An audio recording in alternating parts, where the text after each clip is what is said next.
Mi nombre es Carla Cantuaria, soy la gerente de sensibilización y comunicaciones de Fundación Codea. Los voy a acompañar durante este escuchatorio, moderando a 5 relatoras espectaculares que nos acompañan esta mañana para conversar hoy, comentarles algunos acuerdos esenciales para escuchar por qué a las mujeres no les gustan las matemáticas. Este escuchatorio tiene una duración de 60 minutos, ustedes parten con los micrófonos, están silenciados y se van a mantener así. Les pedimos que las preguntas, los comentarios, las buenas vibras, las hagan por el chat, como los saludos que nos están llegando. Las vamos a recoger en la medida de lo posible, contestarlas durante el escuchatorio y seguramente al final, si el tiempo nos lo permite, le vamos a hacer algunas preguntas a las relatoras. En este minuto el escuchatorio está siendo grabado y también está disponible en YouTube y lo vamos a dejar también disponible en nuestra plataforma de www.nuestravoz.cl. Bueno, para partir quería comentarles un poquitito de qué es Nuestra Voz. Nuestra Voz es un proyecto colaborativo de más de 10 instituciones de mujeres que están preocupadas por los temas de género, que nace justo hace un año para el estallido social, con el objetivo de recolectar las voces de las mujeres respecto de lo que estaba pasando en nuestro país. Con el tiempo eso ha ido mutando y lo que en un momento fue el estallido social, hoy día está relacionado con la pandemia y una serie de temas claves como el que nos convoca hoy. Todas las voces de las mujeres se han ido recogiendo por distintas vías, audios de WhatsApp, comentarios en la web, las mismas voces de nuestras relatoras en los escuchatorios, sus preguntas, y todo eso lo estamos procesando gracias a la tecnología, a la inteligencia artificial, para generar un gran documento. Ya tenemos un primer documento con más de 800 voces de mujeres que nos hablan de qué es lo que les gustaría para Chile, qué es lo que tenemos que cambiar en Chile, y al día de hoy contarles que después de un año ya hemos recolectado casi 10.000 voces de mujeres y hoy día queremos escuchar lo que tienen que decirnos respecto de las ciencias y las matemáticas. Todo esto es posible gracias al apoyo que nos entrega Fundación BHP para llevar a cabo este proyecto y una serie de, como les decía, de asociaciones de mujeres que son una base de colaboración para dar a conocer nuestra voz como mujeres en nuestro país. Lo que queremos hacer es relevar el valor que tiene incluir a todas las mujeres que habitan en Chile respecto de la importancia de los temas que nos convocan hoy día. Hoy día nos convocan las matemáticas y las ciencias y este convencimiento o este mito de que a las mujeres no nos gustan las matemáticas. En general, en Chile y el mundo existe una brecha importante de resultados en matemáticas y ciencia, o en las denominadas disciplinas STEM, ciencias, tecnología, ingeniería y matemáticas, entre mujeres y hombres. En Chile, los resultados de la prueba CIMSE y PISA indican que la brecha aumenta en la medida que los alumnos avanzan, ¿ya? Y las niñas dejan de, entre comillas, gustarle las matemáticas. Ojalá podamos desmitificar eso en nuestra conversación de hoy. En la medida que van avanzando, algunas niñas quedan en repitencia, hombres que desertan, y lo más increíble también es que si bien las mujeres están en términos de brecha, cuando ingresan a la educación superior, escogen menos carreras relacionadas con las ciencias, la tecnología y las matemáticas, son a su vez las que menos desertan, las que terminan y las que tienen mejores resultados. Entonces, esas ambivalencias, esas dicotomías que se producen en nuestro sistema también son parte de lo que queremos conversar aquí. Las mujeres están más concentradas en carreras relacionadas con el cuidado de las personas, que hoy día en tiempos de pandemia uno de los temas que también se ha hecho cada vez más patente, la crisis del cuidado. Para nosotros en Nuestra Voz existe un mito de que las mujeres no son tan buenas para las matemáticas, también seguramente muy sesgado por los estereotipos. Comentábamos fuera de cámara del escuchatorio y antes de presentarle a las panelistas que hace poco hay un estudio de neurobiología que dice que las niñas asumen estereotipos y muchas de ellas se alejan, por ejemplo, de las ciencias a partir de los 6 años. ¿Qué hacemos con eso? Es parte de lo que vamos a conversar esta mañana. Y para hacerlo les quiero presentar a 5 destacadas mujeres y jóvenes, las ven aquí en nuestra presentación. Estamos hoy día con Tamara Fuentes, ella es estudiante, investigadora de un proyecto maravilloso que se llama Detrás de la brecha, cómo la sociedad aplasta nuestras expectativas. Este estudio lo hace junto con Nicole Dunajevich, que también es estudiante y investigadora, y están trabajando juntas en este proyecto. Lo vuelvo a mencionar, Detrás de la brecha, cómo la sociedad aplasta nuestras expectativas. También estamos con Karin Saavedra. Karin es ingeniera aeroespacial, es profesora asistente y directora magíster de Ingeniería Mecánica en la Universidad de Talca. Fue elegida recientemente dentro de las 100 mujeres líderes en la categoría ciencia, así que feliz de estar con Karin, con Nicole, con Tamara. También nos acompaña Andrea Canales, profesora asistente del Instituto de Sociología de la Pontificia Universidad Católica, y ella es investigadora adjunta, del núcleo Milenio. Y finalmente nos acompaña Mariel Sáez, profesora asociada de la Facultad de Matemáticas de la Universidad Católica, y es investigadora del Anillo Matemáticas y Género. Tenemos aquí, yo diría que próceres de este tema, así que felices de que hayan aceptado esta invitación. Gracias Karin, Tamara, Mariel, Nicole y Andrea por estar aquí con nosotros. Estoy segura que desde todas estas partes del mundo que nos están escuchando va a ser una grata mañana. Partamos nuestra conversación. Este ciclo de escuchatorios parte con una pregunta para ustedes, para cada una de ustedes. ¿Cómo han vivido estos meses de pandemia? Ya vamos para los 7 meses y medio entre confinamiento y un leve desconfinamiento que estamos viviendo en distintas partes de Chile, desde lo profesional, y si alguna quiere compartir también su experiencia personal. Vamos a ir en orden de cómo las veo en la pantalla, si les parece, así que partimos contigo, Tamara. ¿Cómo has vivido estos últimos tiempos? Bueno, yo tengo 17 años y soy una estudiante de cuarto medio, estoy en el colegio todavía. Bueno, este año ha sido de estudio. Creo que un beneficio, sí, en cuanto a mi proyecto, ha sido que una vez que ya tenemos los resultados, siento que poder haberlo hecho virtualmente por Zoom es más fácil reunirse. Hemos tenido más alcance, o sea, nos hemos reunido con todos nuestros compañeros, con todos nuestros profesores, con muchos padres, que a veces, por ejemplo, no asistirían al colegio, y siento que hacerlo por Zoom ha hecho que podamos llegar a más personas y que nuestro proyecto se haya podido como conversar con más gente.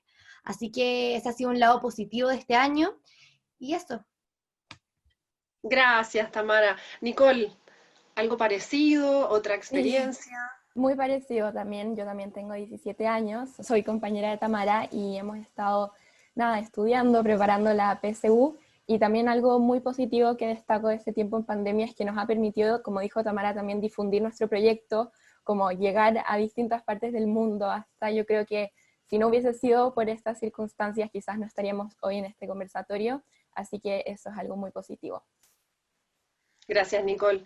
Mariel, cómo te has sentido? ¿Qué ha pasado contigo en estos tiempos, en estos meses de pandemia? Estás muteada, estás muteada. Estás en Perdón. silencio, así que si nos puedes repetir. Sí, no, primero, bueno, no quiero puro quejarme de decir que tengo la suerte, digamos, de seguir teniendo un trabajo que se puede hacer de forma remota y tengo un espacio adecuado para hacerlo, a diferencia de otra gente. Pero sí ha sido bastante desafiante el cambio de un día para otro en las metodologías de trabajo, en las clases, en las reuniones.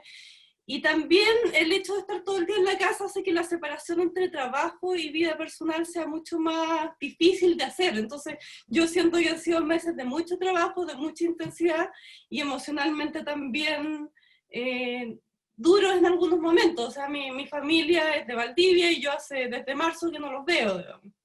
Entonces, creo que hay cosas buenas y cosas malas. Como decía Tamara, hay mucho más alcance a través de Zoom, pero también ha sido bastante desafiante, creo.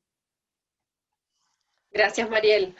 Andrea, cuéntanos tu experiencia en estos meses. Hola a todos los que están presentes. Bueno, mi situación es bastante similar a la de Mariel. Yo soy profesora, entonces estamos al otro lado de la situación que está Nicole y Tamara, junto con Karin también. Ha sido bien desafiante estos meses, mucho trabajo, pero también muy interesante las nuevas posibilidades que se han abierto en términos de, por ejemplo, estar hoy en día en contacto con gente que está en Europa, ¿cierto? En otras latitudes, y poder fundamentalmente compartir nuestras experiencias o nuestras investigaciones, ¿cierto? Y fundamentalmente ir, digamos, avanzando en esa línea con personas que inicialmente no hubiéramos podido estar en contacto. Así que yo creo que esa es la parte buena de la pandemia. Y reiterar lo que dijo Mariel, en el sentido de, fundamentalmente, para las mujeres que ya somos adultas, esta época ha sido muy desafiante en términos de, fundamentalmente, conciliar trabajo y familia, ¿cierto? Hemos estado en la casa hace 7 meses, casi, y la atención, cuidado, labores, ¿cierto? Clases, investigación, ha sido bastante, mucha carga de trabajo, ¿sí? Yo diría que esos son fundamentalmente, como vamos, los aprendizajes que hemos tenido en estos últimos meses. Gracias, Andrea. Karin, tus comentarios respecto de estos 7 meses de pandemia. Hola, igual que Andrea y Mariel, reinventándonos con cómo hacer clases, reinventando los espacios dentro de la casa para compartir con mi esposo, con mis hijos, todo lo que hay que hacer. Pero igual con ganas de poder aportar dentro de lo que sé hacer, dentro de lo que está disponible en la universidad, y eso me llevó junto a un grupo maravilloso de colegas y voluntarios a crear una red de articulación nacional para fabricación distribuida de protectores faciales, que llevamos gratuitamente a más de 10 regiones, hospitales, hemos entregado más de 60.000 y seguimos fabricando, así que eso nos canalizó mucho esta angustia de poder ayudar con lo que teníamos disponible. Qué maravillosa iniciativa, qué bueno. Partamos con lo que veníamos a conversar hoy día, que tenía que ver con mujeres y matemáticas, y esta pregunta de por qué a las mujeres no nos gustan. ¿Será cierto? ¿Tendrá más que ver con que, o esto de que nos va mal en las matemáticas? Aprovechando que están nuestras dos investigadoras detrás de la brecha, cómo la sociedad aplasta nuestras expectativas, preguntarles a ustedes, Tamara y Nicole, partir contigo, Tamara, ¿por qué crees que a las mujeres no les gustarían las matemáticas? Bueno, así nace nuestro estudio al final. Nosotras estábamos en tercero medio y veíamos mucho el estereotipo, las mujeres humanistas, los hombres científicos matemáticos. Vimos la brecha gigantesca que existe en la PSU puntualmente, o sea, a las mujeres les va peor en promedio que a los hombres en matemáticas, y en mi colegio era mucho más aguda la brecha. Entonces nosotras dijimos, no vamos a soportar que solo por el hecho de ser mujeres en promedio nos vaya peor. Y así fue cuando empezamos este estudio, que fue una investigación en la cual encuestamos a profesores, padres y alumnos en relación a sus expectativas, sus ambiciones, las carreras que quieren estudiar, las carreras que quieren los padres que sus hijos estudien, los ingresos que creen que van a aportar al hogar en el futuro, cosas de ese estilo, y nos planteamos la siguiente hipótesis. Bueno, que este fenómeno no es biológico, sino que es cultural, que se da a partir de que crecemos y somos criadas en un ambiente en donde nuestros profesores y nuestros padres esperan menos de las mujeres que de los hombres en ámbitos matemáticos y científicos. Entonces ellos nos transmiten estas expectativas y nosotras nos convencemos de que somos menos capaces y al final nos vamos a plantear metas más bajas. Al llegar al momento de la PSU, no es que somos más malas, es que tenemos esa premisa de las matemáticas no son lo mío, entonces al final creo menos en mí misma, estudio menos y al final me va a ir peor. Por ejemplo, datos más duros. Le preguntamos a los padres, ¿a qué carrera te gustaría que tu hijo o hijo entrara como primera opción? Y el 60% de los padres, de hombres, dijo que le gustaría que su hijo entrara a comercial o a civil, mientras que ningún padre de mujer dijo que le gustaría que su hija entrara a alguna de estas dos carreras. Cuando les preguntamos a los alumnos, ¿a qué carrera vas a postular como primera opción? El 72% de los hombres dijo que va a postular ingeniería civil o comercial, y solo el 8% de las mujeres dijo que va a postular a una de estas dos carreras. Entonces, al final, pudimos concluir con los resultados que como ellos creen menos en nosotras mismas, en nosotras nos convencemos de eso y al final por eso se produce la brecha. Qué revelador. No sé, Andrea, si estás levantando la mano porque quieres comentar algo de lo que está diciendo Tamara o le damos el pase a la Nicole. Cuéntanos. Sí, si puedo comentar algo de lo que dice Tamara, solo para hacer algunos matices. Fundamentalmente yo en mis investigaciones estoy trabajando la brecha de género en carreras STEM en Chile. Para aquellos que no están familiarizados con el tema, STEM fundamentalmente significa ciencias, tecnologías, ¿cierto? Y matemáticas, ¿sí?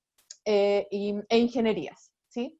Y lo que he visto, fundamentalmente he estado analizando la brecha de género en estas carreras, y algo muy interesante que ha surgido es que, para responder a la pregunta de ¿son las mujeres, les gusta menos las matemáticas? Lo que muestra la investigación, digamos, lo que muestran mis resultados es que fundamentalmente las mujeres confían menos en sus capacidades en matemáticas, ¿cierto? Pero pasa un fenómeno interesante, y acá viene el matiz respecto a lo que decía Tamara. Fundamentalmente, las mujeres presentan menos, digamos, tienen peores resultados en pruebas estandarizadas en matemáticas, no necesariamente en sus notas en matemáticas. Lo que muestra la evidencia empírica en el mundo es que fundamentalmente las mujeres han ido equiparando, digamos, la brecha de género en notas en matemáticas se ha ido equiparando en el tiempo. Y eso es ese fenómeno es muy interesante, ¿cierto? Mientras que los hombres cada día más les va peor en áreas como lenguaje, ¿sí? Ahí hay un tema bien, bien interesante, ¿sí? Y fundamentalmente los comillas, problemas de las mujeres en matemáticas no tienen que ver tanto con sus notas y su rendimiento, sino que tiene que ver, por un lado, con su confianza en sus propias capacidades matemáticas, ¿cierto? Y eso como redunda fundamentalmente a nivel de las aspiraciones ocupacionales o la carrera que quieren seguir en educación superior. Yo haría ahí el punto. Y por otro lado, ¿cierto? Si bien hay brechas muy significativas en términos de los puntajes de las pruebas de selección a la universidad, para aquellos que no son de Chile, la PSU es la prueba de ingreso a la universidad en Chile, ¿cierto? Fundamentalmente lo que muestra la evidencia empírica es que, si bien esas brechas no han cambiado en el tiempo, ¿cierto? A pesar de que las condiciones, digamos, las diferencias de género en otros ámbitos sí han ido variando en el tiempo, cosa muy interesante, ¿cierto? Esa brecha de resultados en puntajes en la prueba de ingreso a la universidad no explica, digamos, o explica en muy baja medida el por qué hay pocas mujeres, por ejemplo, estudiando carreras en tecnología, particularmente en ingenierías y en computación, ¿sí? Entonces, el tema de las matemáticas es bien interesante lo que sucede. Explica, por lo menos lo que dice mi resultado, es que explica en mayor medida que entren menos mujeres a carreras en matemática y física, por ejemplo, ¿sí? Y ahí hay una heterogeneidad interesante, pero en carreras que son las carreras donde hay más hombres, que son carreras, comillas, culturalmente identificadas como carreras masculinizadas, como son computación e ingeniería civil, ¿cierto? En esas carreras, el tema de los resultados en las pruebas de ingreso a la universidad explica en muy baja medida el por qué las mujeres no están ingresando a esas carreras. Entonces, de alguna manera, ahí para complementar lo que decía Tamara, ¿cierto? El fenómeno es bastante más complejo de lo que nosotros inicialmente, digamos, alguien podría plantear. Son muchos los factores intervinientes, no cabe duda. Tamara partía por los temas culturales, tú estás comentando también como desde los datos duros. En ese sentido, Nicole, a lo mejor para complementar estas dos líneas, a propósito del estudio de ustedes, cuando lo difunden, tú comentabas que también lo que nos está pasando les ha permitido difundir más. Cuando lo difunden, ¿cuál es la recepción de encontrarse con estos datos? Sí, nosotros lo hemos difundido en nuestro colegio desde los profesores hasta los alumnos, y en el fondo lo que nos ha pasado mucho es que los alumnos más chicos nos dicen como, no, a mí no me pasa, yo estoy en el nivel avanzado de matemáticas, por ejemplo, yo no creo que en el fondo esta brecha a mí me esté afectando, pero lo que con Tamara respondíamos es que sí, como si bien la prueba SIMSE, por ejemplo, demuestra que hasta cuarto básico o en la básica las mujeres y hombres rinden muy, muy parecido, pero ya después cuando crecen esa brecha se empieza a ampliar. Entonces les decíamos nosotros, qué bueno que ahora no lo veas y qué bueno que ahora no te pase, pero lo más probable es que por el solo hecho de ser mujer, el día de la prueba de selección universitaria en el fondo te vaya peor. y les comentábamos que, por ejemplo, nosotras queremos carreras matemáticas y que muchas veces nos autolimitábamos porque las matemáticas no son lo nuestro. Pero no es que no es lo nuestro, es que simplemente antes nunca nos pusimos a prueba porque nuestros profesores creen menos en nosotras que nuestros compañeros hombres, nuestros padres en el fondo nos estimulan distinto a nuestros hermanos hombres. Entonces el día de ir a rendir la PSU o el día de seleccionar un ramo, nos vamos a ir por un ramo que sí sea lo nuestro, que sí sea más femenino, cuando en realidad los ramos no tienen género, las carreras no tienen género, y en el fondo, como nuestro mensaje siempre ha sido intentar combatir el estereotipo de que no tienen género y que nuestra idea y nuestra propuesta, nuestro estudio es que el día de mañana hombres y mujeres puedan elegir la carrera que quieran sin tener que responder a estos estereotipos de, por ejemplo, psicologías de mujer y civiles de hombre, porque en realidad no son así.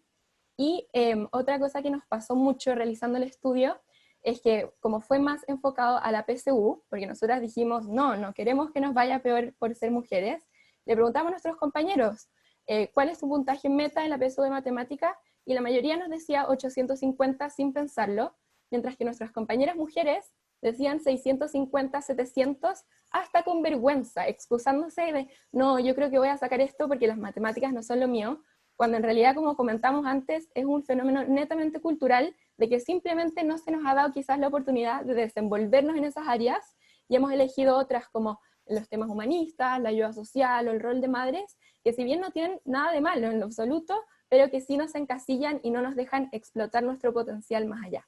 Y van generando una ruta que hemos visto constantemente. Mariel y Andrea estaban levantando la mano, le vamos a dar el pase a Mariel en este minuto. Creo que rescatar de lo que decía Nicola ahí también un tema de justamente lo de la confianza que también habló Andrea. Mariel, querías complementar algo aquí.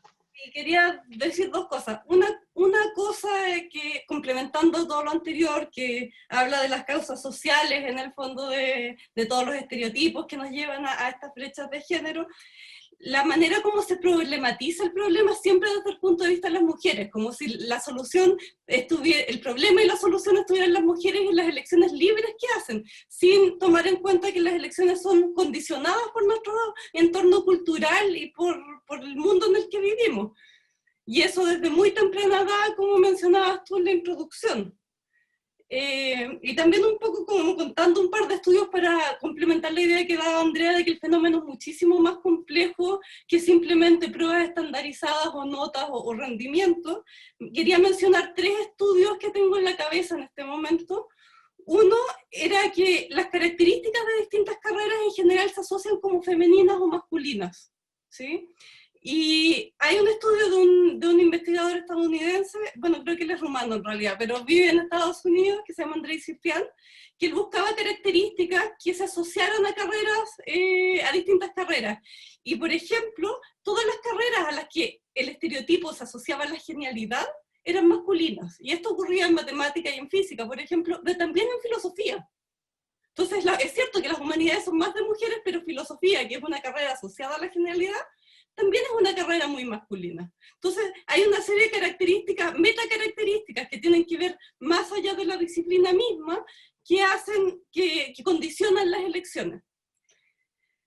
Otro estudio, también para ejemplificar la idea esta social, es un estudio que se hace desde los años 60, que le piden a los niños chicos que dibujen qué es un científico. Y el estereotipo en los primeros años era siempre un hombre de bata blanca viejo. Y eso es un científico para los niños. Y eso no ha cambiado fundamentalmente desde los 60 hasta ahora. En los 60 era como el 99%, hoy es como el 75%. O sea, ha mejorado, pero no ha cambiado fundamentalmente. Y un tercer estudio, una tercera característica que quería mencionar también, y también quería hacer un comentario sobre algo que salió aquí en el chat, es que también hay una forma de cómo transmitimos ciertos conocimientos y cómo las personas se apropian de ciertos conocimientos. Y hay un estudio reciente de Isabel Collet en que ella habla de un experimento que se hizo, que a los niños se les enseñaba robótica, a los niños y a las niñas, y podían elegir entre autitos y chinitos. O sea, era como, su robot podía ser un autito o una chinita. Y el que hizo el taller comentaba que comienza el taller, los niños se abalanzaron sobre los autos, las niñas se quedaron contentas con las chinitas que sobraron, básicamente, y después el espacio lo ocuparon los niños y las niñas se alejaron para que los niños no las molestaran mientras ellos trabajaban. Y el taller se considera un éxito porque todos lograron programar sus robots, sin tomar en cuenta que eso da la impresión que las mujeres pueden acceder a esto con lo que sobra y que los hombres son los que tienen el derecho a apropiarse del espacio.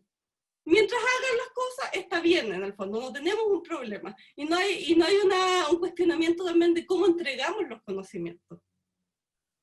Gracias, Mariel, por los datos. Andrea, sé que estás levantando la mano, pero déjame darle el pase a la Karin para que todas podamos un poco contestar esta pregunta en función de lo que han ido diciendo todas, y a lo mejor, Karin, tú agregarle como tu visión justamente de ingeniera. Se mencionó que las carreras menos elegidas por las mujeres estaban ingeniería y tecnología, entonces tú estás en el mundo de la ingeniería aeroespacial, a lo mejor comentar tú también desde ahí. Yo comparto plenamente lo que han comentado y que es un problema complejo. O sea, ahí está lo de las matemáticas, pero también está la visión que tienen los padres, cómo nos bombardea también la publicidad de lo que podemos y no podemos hacer las niñas. Entonces, necesitamos atacar por todos lados, desde sensibilizar con estas cifras, empoderar a las niñas para que tengan más confianza cuando van a rendir la prueba, pero también enseñarle a los profesores, por ejemplo, lo que decía Mariel, de cómo ellos inconscientemente tienen brechas en la forma que enseñan y cómo ellos también pueden corregir eso para que muy temprano le den las mismas oportunidades a niñas y niños delante de las tecnologías. Y en mi experiencia, el apoyo también que puedan dar los papás en confiar o en proponerles esta posibilidad de estudiar ingeniería o carreras más masculinizadas, donde de verdad que ellas tienen necesitamos que haya más ingenieras porque estamos haciendo la ciencia o las soluciones miradas desde una sola perspectiva. Efectivamente, solo con una perspectiva, no solamente en estas carreras, en muchos mundos en realidad. No sé si, Andrea, ¿quieres acotar algo más aquí para después pasarnos tal vez a cómo avanzamos y salimos de esta brecha? Solo un dato bien interesante para seguir complementando, digamos, estas distintas visiones. Pasa algo muy interesante con el tema de la cultura. Todos hemos mencionado la cultura, ¿cierto? Y uno, digamos, prevería que en sociedades o en países con, digamos, índices de brechas de género bastante más paritarios, ¿cierto? Sociedades que son, de alguna manera, tienen más altos ingresos que nosotros, ¿cierto? Donde las mujeres han alcanzado mayor participación laboral, en fin. Uno prevería que en esas sociedades habría más mujeres estudiando carreras STEM. Y la evidencia digamos, es alucinante en el sentido que indica que en esas sociedades donde existe mayor igualdad de género, no necesariamente las mujeres están entrando en mayor medida a carreras STEM. Y quiero, digamos, terminar el comentario con un punto bien interesante. En India, por ejemplo, que es una sociedad de casta, ¿cierto? Las mujeres no necesariamente tienen una posición dominante en esa sociedad. En India es uno de los países que tiene más bajas digamos, una brecha de género en carreras en ingeniería, por ejemplo, en tecnología, menores, ¿cierto? Que países que uno prevería que fundamentalmente tendrían, digamos, la brecha sería mucho, mucho menor. Entonces, de alguna manera, lo que quiero decir con esto es mostrar la complejidad del fenómeno y decir que fundamentalmente sean los estereotipos asociados a las matemáticas, sea la falta de gusto por las matemáticas o la confianza por las matemáticas, es solo una parte muy pequeña del fenómeno, porque este claramente es un fenómeno más complejo y bastante universal digamos, en el mundo, ¿sí? Y pensando en esta conclusión a la que llegas en esta parte de nuestra conversación, de que las brechas y este fenómeno se deben a intervinientes culturales, sociales, educacionales, emocionales también, y pensando en lo último que decías respecto de países, que me imagino que países nórdicos, Europa, o el mismo caso de India, ¿cuáles son ¿cuáles son a tu juicio, o de lo que has estudiado, Andrea, los avances, o cómo han podido avanzar países que están en esta misma condición, que igual nos llevan la delantera, a lo mejor con ciertos niveles, pero también nos llevan un poco la delantera y han ido avanzando? ¿Qué nos puedes contar ahí? Yo ahí prefiero darle la palabra a Karin y a Mariel, que son de las ciencias más duras, ¿cierto? Yo soy de las ciencias sociales, por lo tanto, en esa línea yo tengo algunas ideas, pero preferiría primero escuchar su opinión y tratar de complementar en términos de la y después complementar, me parece. Exacto, sí. Karin, ¿qué avances hay en otros países? ¿O cómo sientes tú que podemos ir avanzando? ¿Qué pasos deberíamos dar para ir avanzando y disminuir esta brecha? Yo creo que Andrea tocó algo bien particular en las áreas de ingeniería que tiene relación con India. Pasa que, y ocurre en Chile, que los ingresos económicos en las mujeres ganamos mucho menos respecto a los hombres, y es porque las carreras de ingeniería están más valoradas económicamente, y en India en particular las mujeres ven una opción de sobrevivir o tener una mejor condición en las ingenierías. Entonces probablemente no lo ven primero como una opción de que es lo que me gusta, sino que lo ven como una opción donde podría yo tener más oportunidades de vida, o sea, económicas, de futuro. Entonces, y en los países nórdicos probablemente, yo creo que las brechas no están por todo resueltas, pero en los países nórdicos se puede dar que sí es más balanceado los sueldos en todas las áreas del conocimiento, cosa que no ocurre en nuestro país. Aquí los mejores sueldos están en las partes de ingeniería comercial, tecnológicas, y no así en lo que es los cuidados. Los profesores también son mucho peor pagados que en esas otras sociedades donde es más equitativo. Perfecto. Mariel, no sé si quieres agregar algo ahí pensando en pasos que dar para ir avanzando.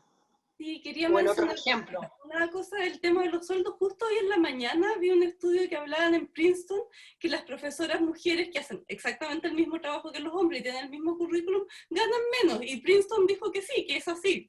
O sea, el tema, incluso a una misma labor en general las mujeres les pagan menos. Eso me acordé solamente por la discusión. Ahora, en términos como de cómo avanzar, me gustaría contar de un proyecto que existe, que es el Gender Gap Science Project, que la representante en Chile es Andrea Vera, que es una de las investigadoras en el anillo que yo dirijo. Y ahí se dan una serie de recomendaciones prácticas de cómo enfrentar el gap en ciencias, la brecha de género. Entonces quería mencionar un par, pero en realidad si a alguien le interesa leer como recomendaciones, yo recomendaría ir a esa página web. Anoté un par para mencionarla.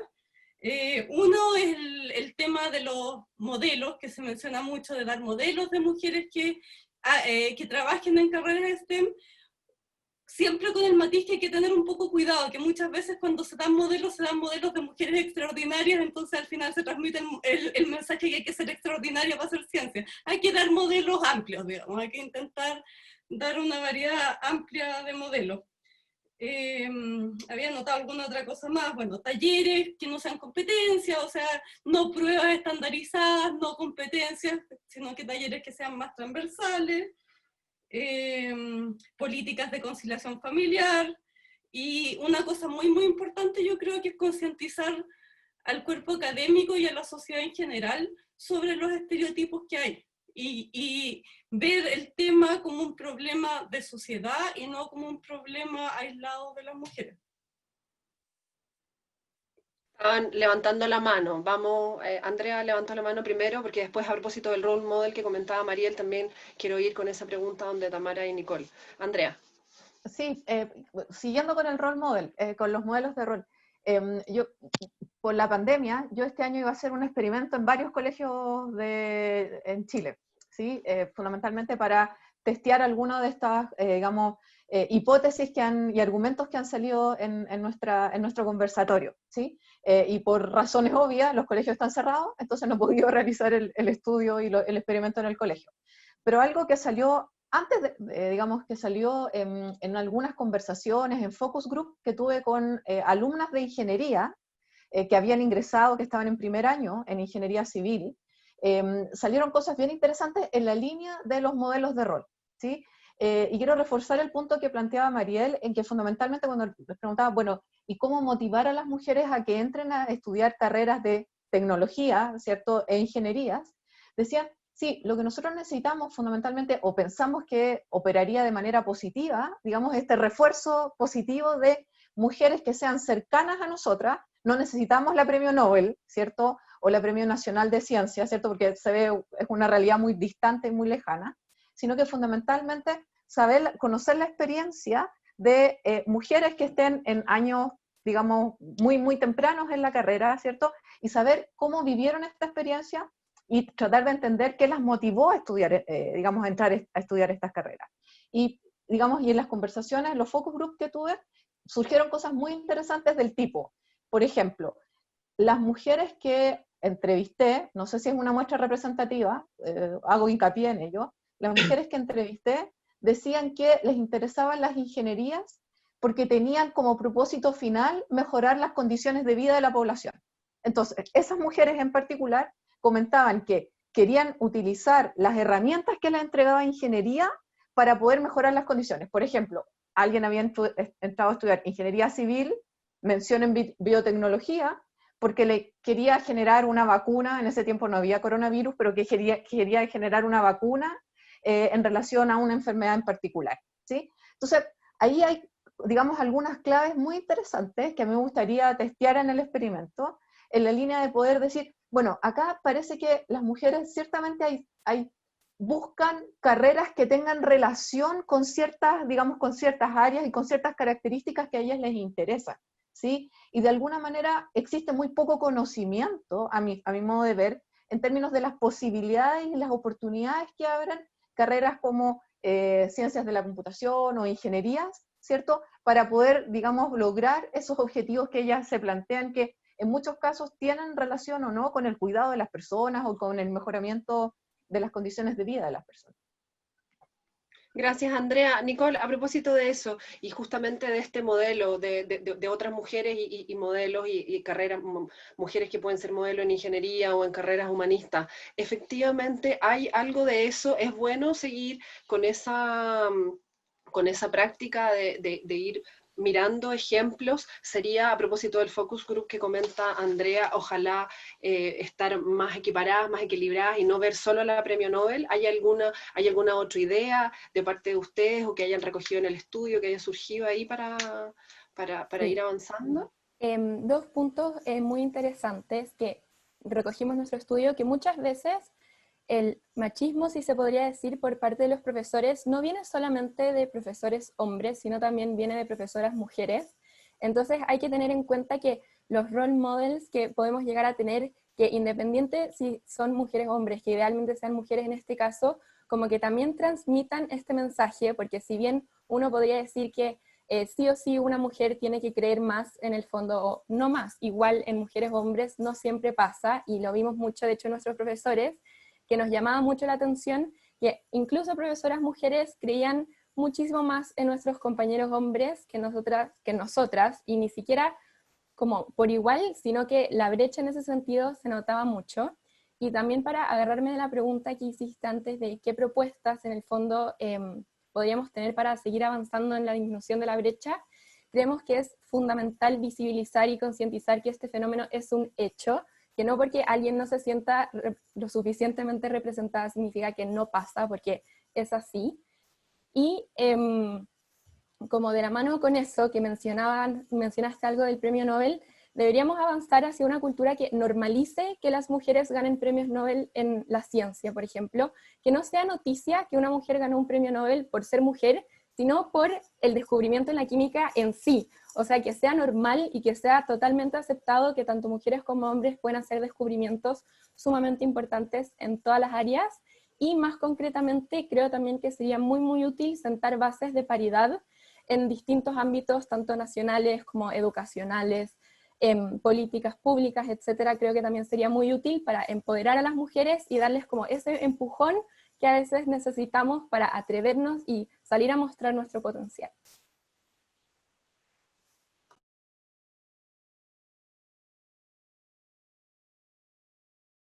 ¿Estás muteada, Carla? Perdonen chicas, estaba así. Les decía que me le preguntaba a la Tamara que aparte de el modelo, el ejemplo, y también lo que menciona Nicole de políticas públicas, ¿tú sientes que hay alguna otra propuesta, algo más? Tú hablabas en un principio también del tema publicitario, o lo comentó la Cari en el tema publicitario. ¿Alguna otra cosa más que creas que pudiéramos, alguna otra propuesta? Sí. A ver, como lo mencionado antes, yo por ejemplo estoy muy de acuerdo con Andrea, creo que esto es un fenómeno, nuestro estudio está enfocado en la PSU porque nosotros hicimos como algo más pequeño, era dentro de nuestro colegio, nos planteamos objetivos como más alcanzables, pero no solamente en los resultados de nuestras pruebas de matemáticas o en la elección de carreras, sino en cómo nos desempeñamos, en las decisiones que tomamos, en cómo nos comportamos, qué decimos y qué no, cuándo nos atrevemos a hablar y cuándo no. O sea, toda nuestra vida está condicionada a estos como efectos culturales y sociales. Creo que los role models son muy, muy necesarios, pero creo que no siempre son suficientes. Por ejemplo, yo crecí con modelos de mujeres, mi mamá fue puntaje nacional, tengo muchas como mujeres muy secas en matemática, y aún así este fenómeno me afecta. Porque vivimos en un mundo en donde inconscientemente los comentarios como no seas niñita nos afectan y no nos damos cuenta.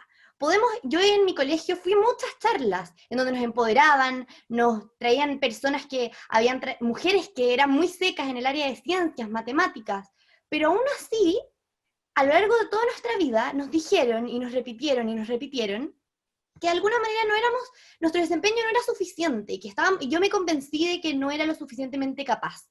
Pero ahora que llegué a cuarto medio, me pregunto, ¿cuándo empecé a creer que no soy lo suficientemente capaz? No sé. Entonces yo creo que con mi estudio lo que pudimos probar es que la visibilización y la concientización es tremendamente importante y que los datos estadísticos aportan muchísimo. Porque, ok, se habla en los colegios de que existe machismo, sí, siempre, pero ver tus propios resultados, ver que tú, que te crees empoderada y que crees que, por ejemplo, este fenómeno no te afecta, sí te afecta, porque tus resultados dicen esto, es mucho más impactante. Los profesores se impactaron y se sintieron como de alguna manera mal, porque ellos creyeron que ellos creían de igual manera mujeres y hombres, pero cuando vieron las estadísticas, vieron que no era real. Entonces, tal vez, en mi opinión, replicar un estudio parecido en muchos colegios a nivel nacional, en donde se pueda conversar con datos concretos, qué creemos y cómo estamos formando tanto profesores como padres y alumnos en los colegios de Chile. Exacto, los datos siempre son claves para poder seguir conversando y haciendo doble clic y profundizar en los temas. Karin, para agregar en el mundo de las propuestas un elemento más, porque hemos hablado desde los ejemplos, desde a lo mejor escalar a una política pública, en la trayectoria profesional, en el mundo laboral, ¿alguna otra cosa que tú sientas que se pudiera rescatar para avanzar? Quería reforzar que lo de las políticas públicas o sea, es súper importante los estudios de concientizar, pero también a veces para apurar, y lo comentaba alguien en el chat, para apurar estas igualdades a veces es necesario poner cuotas y ponerse un poquito pesado y decir vamos a darle esa oportunidad a las mujeres antes. Y, por ejemplo, nosotros lo hicimos en talleres de robótica, llegaban solo niños, y al siguiente año dijimos, no, vamos a poner 50% de cupos para niñas y 50 cupos para niños. Y a las niñas les fue fantástico. O sea, es como decirles, miren, este espacio también es para ustedes y van a ocupar la mitad del espacio físico porque queremos darle esas oportunidades. Pero tú preguntabas algo más dentro de la carrera profesional, particularmente en mi caso, me ha tocado ser muchas veces la única mujer en el lugar donde me desempeño. Y creo que es súper importante también tener espacios seguros para las mujeres contra el acoso sexual, problemas del acoso laboral, porque nos quedamos más calladas, intentemos a normalizar las cosas. no sabemos a quién acudir, y eso tanto en las universidades como en los lugares de trabajo también es fundamental para que las mujeres, una vez que se decidieron entrar, no se arranquen, permanezcan en esa carrera. Gracias, Karin. En el chat han aparecido muchos temas, profesores, alguien hizo un tema, alguien acaba de hacer un comentario que me encantó, que quiero replicar, que a propósito de carreras más humanistas, me imagino que también podríamos meter a las artes ahí, y dijeron el tejido, la confección, es pura matemática, punto aquí, punto allá para hacer un pan de azúcar. Qué buena ilustración, me gustó la metáfora y la quería comentar. Antes de dejar paso a una o dos preguntas que no hayan hecho en el chat y poder profundizar ahí, y en honor al tiempo que nos va quedando, afuera de cámara, afuera del Zoom, yo les había pedido que pensaran en qué es lo que cambiarían ustedes de Chile a propósito del tema que estamos conversando, y me gustaría que entráramos en esa pregunta. Entonces, Andrea, ¿qué es lo primero que cambiarías en Chile?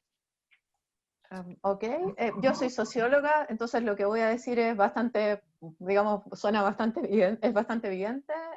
A mí me gustaría una sociedad con una mayor igualdad de oportunidades, donde las oportunidades estuvieran de mejor forma distribuidas digamos, en la población, y con esto no solamente me refiero a oportunidades entre hombres y mujeres, también oportunidades entre personas que fundamentalmente tienen distintos tipos de orígenes sociales, étnicos, raciales, ¿cierto?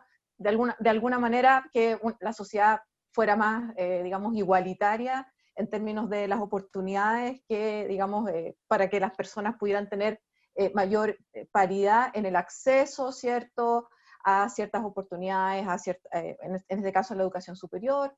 Yo lo resumiría de esa forma. Gracias, Andrea. Tamara, ¿qué es lo primero que cambiarías de Chile? Bueno, por supuesto que la educación. Creo que hay que trabajar por una educación que no sea sexista. Creo que en este momento no es una prioridad para la Agenda Nacional de Educación, y creo que hay algo que, como en Chile todavía no hemos entendido, que es tremendamente importante que esto sea como la máxima prioridad, porque hay millones de mujeres que no desarrollan su potencial en matemáticas y ciencia, y les afecta a ellas, pero también al final nosotros subiríamos nuestros resultados en las pruebas estandarizadas a nivel nacional, pero también mundial, pero también tiene muchos efectos en lo que son nuestra economía, nuestra vida de sociedad, en los roles, o sea, nos afecta como sociedad, como país, en nuestro desarrollo. Entonces creo que es un tema que está poco visibilizado, en este caso en la educación, y creo que eso falta, trabajar por una educación que no sea sexista. Trabajar por una educación que no sea sexista. Gracias, Tamara. Karin, ¿qué es lo primero que cambiarías de Chile? Me quedo con la parte económica. Quisiera que hombres y mujeres tuvieran igual paga la misma pega. Sí. Y creo que uno de los caminos para eso es dar mayor oportunidades a la co-crianza de los hijos entre padres y madres, y tener un postnatal obligatorio también para los hombres, para los papás. Gracias por las propuestas. Nicole, ¿qué es lo primero que cambiarías de Chile?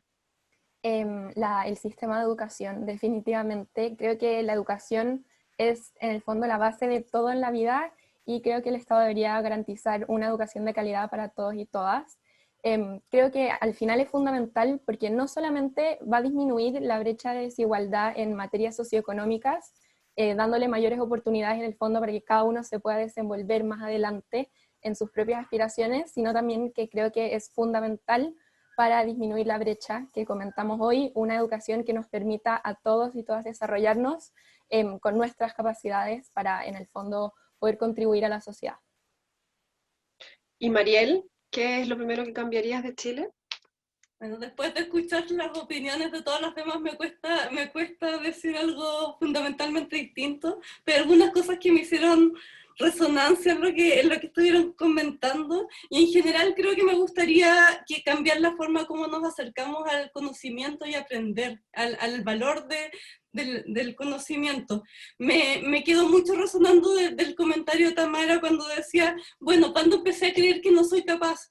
¿Y por qué no ser capaz tendría que ser un impedimento intentar? Al final la ciencia viene de tratar cosas que no sabemos si van a resultar. Entonces hay que tener menos miedo a equivocarse y a no ser capaz, me parece. Y eso es parte de cómo nos educan, de tener una educación no sexista, pero también que incluya mayor diversidad en general, porque no, este no es solo un problema de las mujeres en la ciencia, que no somos el único grupo que está subrepresentado, hay muchas otras diversidades que tampoco están muy representadas en la ciencia, que creo que es algo que también hay que cambiar y que tiene que ver con la forma como nos acercamos a las ciencias y al conocimiento. Gracias, Mariel. Nos queda súper poquito tiempo, pero llegaron muchos comentarios y preguntas y creo que es bueno tratar de contestar algunas, así que se las voy a dirigir.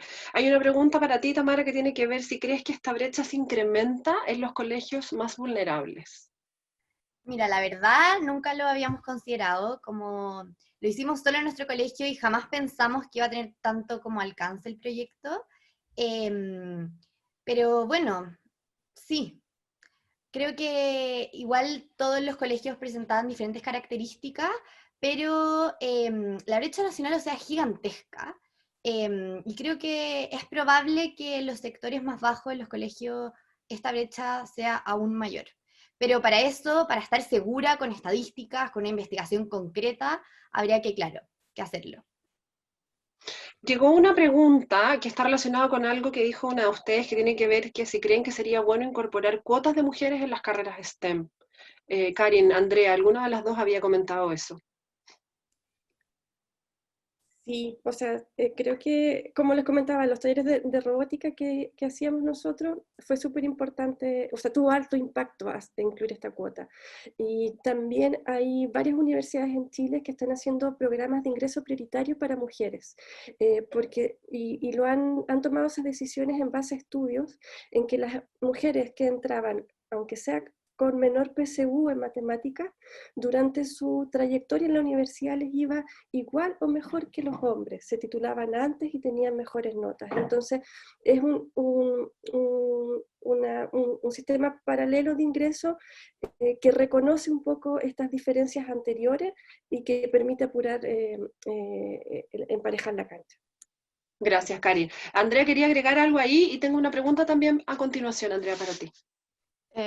Solo reiterar, hay un programa de la Universidad de Chile, ¿cierto? Que fundamentalmente lo que ha hecho ha sido tratar de promover la participación de mujeres en ingeniería civil. No sé si hay participantes que sean de la Universidad de Chile, que me encantaría conocer cuáles han sido los resultados, ¿cierto? Y el impacto de esta decisión. Así que lo planteo si en el chat hay alguien que sea de la Universidad de Chile y nos pueda comentar al respecto. Y solo me hizo ruido algo que comentó Karin. Yo creo que como para ir dilucidando ciertas, digamos, preguntas y dudas que han aparecido en el chat, yo creo que el problema de las matemáticas es que no es que sabemos que rendimientos de hombres y mujeres son, digamos, diferenciados en términos de las matemáticas, ¿cierto? Pero yo creo que ese es uno de los problemas.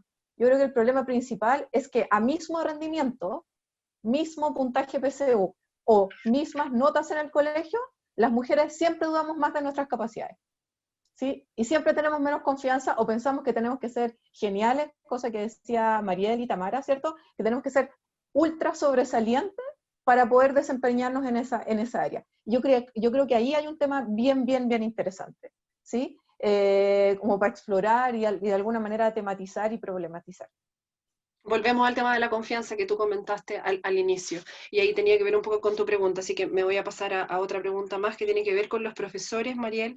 Si los profesores y padres están, como decía en el estudio Tamara y Nicole, están efectivamente, explícitamente sesgando o estereotipando las elecciones de las niñas. ¿Cómo Bueno, lo no sé ves? si soy la persona más adecuada para preguntar esto, pero hay estudios que dicen que sí. O sea, se han hecho estudios de que efectivamente los profesores y profesoras tienden primero a darle la palabra a los niños en las clases de matemáticas y no a las niñas. Y creo que es inconsciente. O sea, yo creo que todos tenemos muchos sesgos inconscientes en la manera que actuamos, y bueno, inconscientes, no sabemos que lo estamos haciendo, y es muy importante, creo, cuestionarse las prácticas que uno mismo ha tenido en estos aspectos. Y no veo mucho camino más para los que ya estamos en el camino, más que empezar a observar lo que nosotros mismos hacemos y contestamos y reaccionamos a estas cosas. Nicole, quería complementarte algo ahí. Sí, sobre lo que preguntaste, sí, los profesores en el fondo explícitamente están influyendo en lo que los alumnos después piensen y aspiran, sí.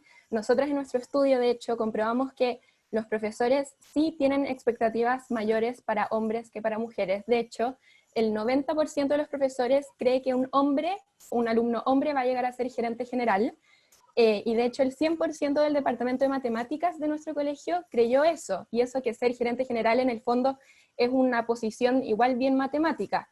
Entonces sí, sí es explícito. Y después también, por ejemplo, les preguntamos, imagínate que tus alumnos crecen y tienen 40 años, del total de los ingresos que se necesitan para mantener a la familia, ¿qué porcentaje va a poner la alumna mujer y qué porcentaje va a poner el alumno hombre?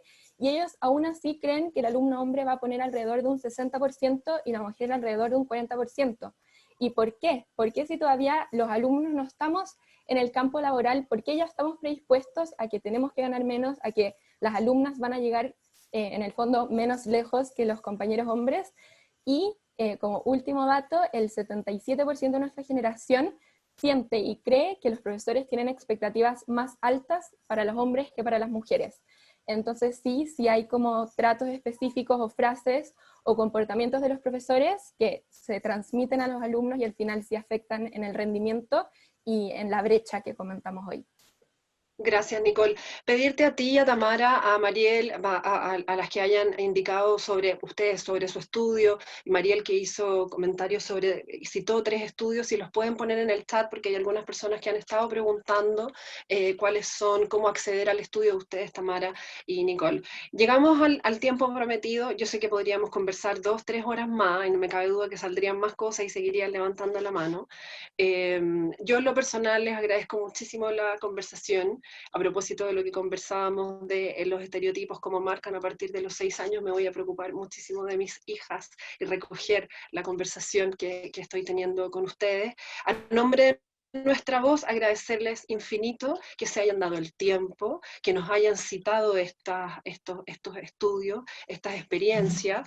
Agradecer a 2 estudiantes que siguen haciendo contribución desde su colegio para que efectivamente vayamos avanzando en disminuir las brechas. Entendemos, nos quedó, yo creo que todos de alguna manera sabemos que el problema es más complejo de lo que incluso tratamos de abordar aquí. Son muchas las cosas que intervienen, sociales, culturales, emocionales, políticas, en fin. Yo quisiera darles nuevamente las gracias, dejarlas invitadas al próximo escuchatorio, lo vamos a tener el 15 de octubre, está relacionado también con un tema que no muchas veces se ve, que de a poco hemos ido avanzando, que tiene que ver con mujer y minería en la región de Antofagasta. Ahí hay una interesante conversación con mujeres. Vamos a estar difundiendo, si escuchan un mamá por ahí, les pido disculpas que ahí hay una pequeña interrupción, pero para que vayamos cerrando, vamos a estar difundiendo los detalles del próximo escuchatorio, como les decía, el 15 de octubre en nuestras redes sociales. Las invito a responder, a responder la pregunta de qué es lo primero que cambiarían de Chile en www.nuestravoz.cl. Muchísimas gracias de nuevo a todos ustedes y nos vemos en una próxima conversación.